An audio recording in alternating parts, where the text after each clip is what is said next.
The message that we are receiving this year is offered to us by Mark Nepo. The Book of Awakening. The Book of Awakening. This practice. Thank you for being here for this practice. Welcome to Zenful Conversations. This New York Times best-selling book is described as having the life you want by being present to the life you have. We're here every single day in this community for women. And the message we're offered for this day number 1845 is titled Being a Spiritual Warrior. Being a spiritual warrior. Until the heart becomes an inlet, it cannot be free.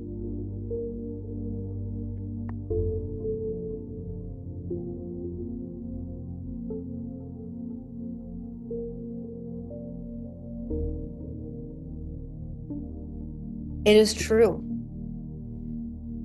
There is such sadness in the world.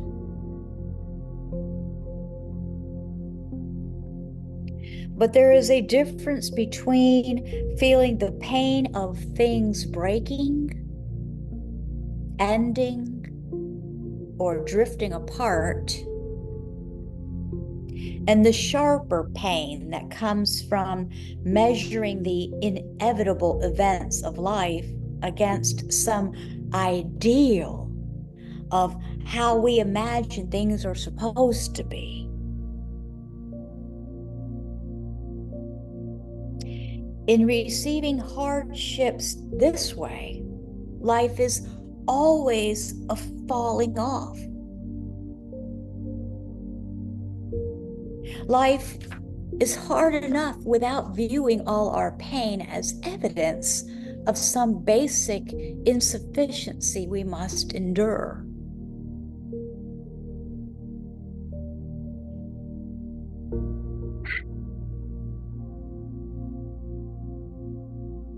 You know, before we get deep into this message, there is the thing itself. The crisis, the challenge, the event, maybe not so pleasant. And there's our resistance to it. There's the story. There's all this stuff that we create. So there's the two things now, instead of just the thing itself. So this makes me think of that. There's a difference between feeling the pain of things breaking, ending, or drifting apart, and the sharper pain that comes from measuring the inevitable events of life against some ideal of how we imagine things are supposed to be. In receiving hardships this way, life is always a falling off.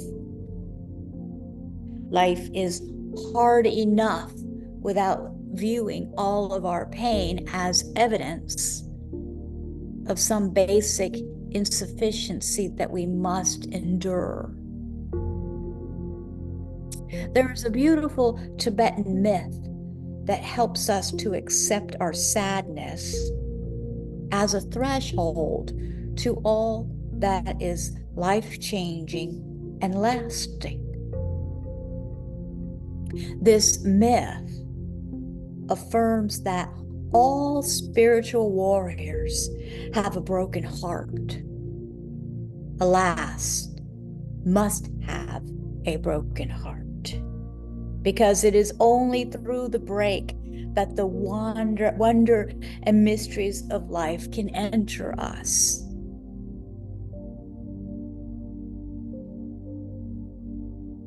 So what does it mean to be a spiritual warrior?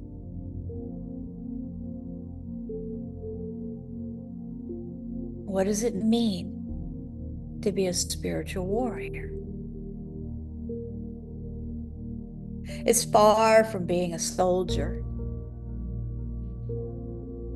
but more the sincerity with which a soul faces itself in a daily way. Let's take it slow. Let's listen. More the sincerity with which a soul faces itself in a daily way. It is this courage to be authentic that keeps us strong enough to withstand the heartbreak through which enlightenment can occur. And it is by honoring how life comes through us that we get the most out of living, not by keeping ourselves out of the way. The goal is to mix our hands in the earth, not to stay clean. I remember in getting to know a new friend, how we shared our stories in an increasingly personal way. As I kept taking my turn, I heard myself tell of loved ones who have died, of my struggle through cancer, of a marriage that, despite the deepest commitment, didn't last, of years of being rejected as an artist, of losing a teaching job that was dear to me, of suffering a brutal estrangement from my parents. And just as I was feeling a strength come over me for facing life and being authentic, he wiped his mouth and said, "What a sad life you've had."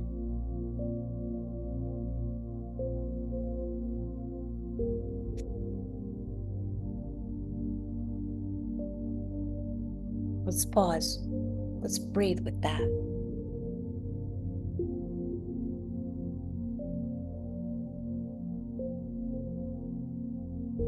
It took me some time to withstand his judgment and his pity. But I looked at him across the night and kept breathing deeply through the break in my heart. In daily ways, we are judged, discounted, and even pitied for glories that only we can affirm. In the end, life is too magnificent and difficult for us to give away our elemental place in the journey. Tell you, these messages take my breath away as they come, as I read them. There's such power in them.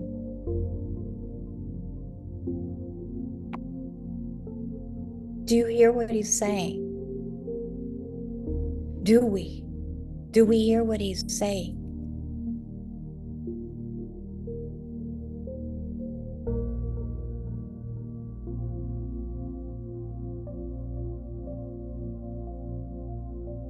Stand quietly by the sink and let the water run.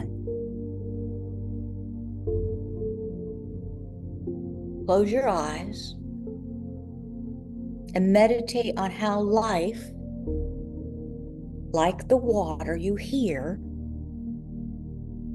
runs through our broken hearts, cleansing our hurt.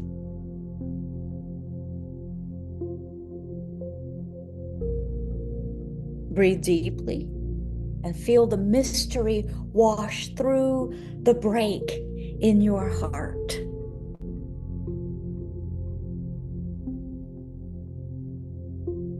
Open your eyes and enter your day.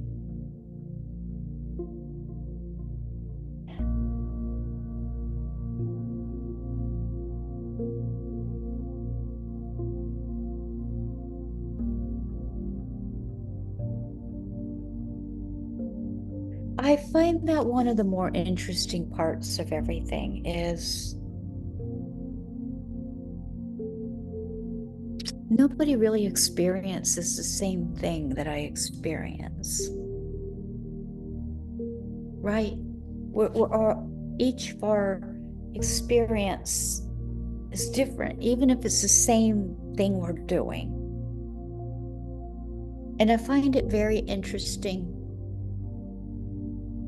and do at times. Well, heck, I wish I had another me to talk with, which can be called journaling, can be called meditating, can be called songwriting, it can be called painting, it can be called workshops for women.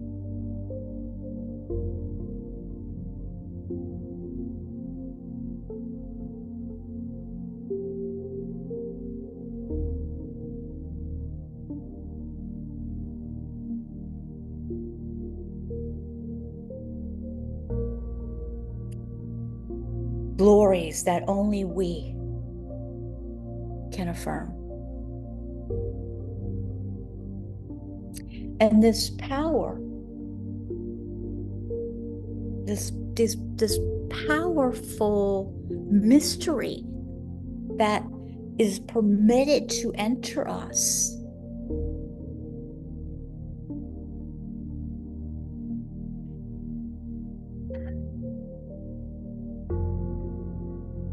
we have to let it in. The resistance and the walls,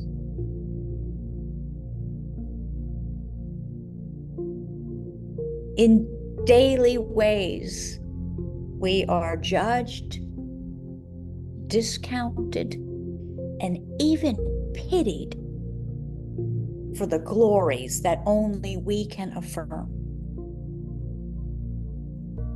Life is too magnificent and difficult for us to give away our elemental place in the journey. I love this meditation. To stand quietly by the sink and let the water run. I don't even have to do it. I can hear it, that water run. I could visualize it, hear it. We've stood by the sink many times. Meditate on how life, like the water you hear, runs through our broken hearts, cleansing our hurt. Breathe deeply and feel the mystery wash through the break in your heart. Let it nourish, let it feel good. Gently open your eyes and enter your day. Thank you, ladies, for being here for this practice, as always. Please visit zenfulconversations.com and come to some of the online offerings. It's a beautiful community for women. Thank you for supporting. Deep and honest gratitude. Namaste. Namaste.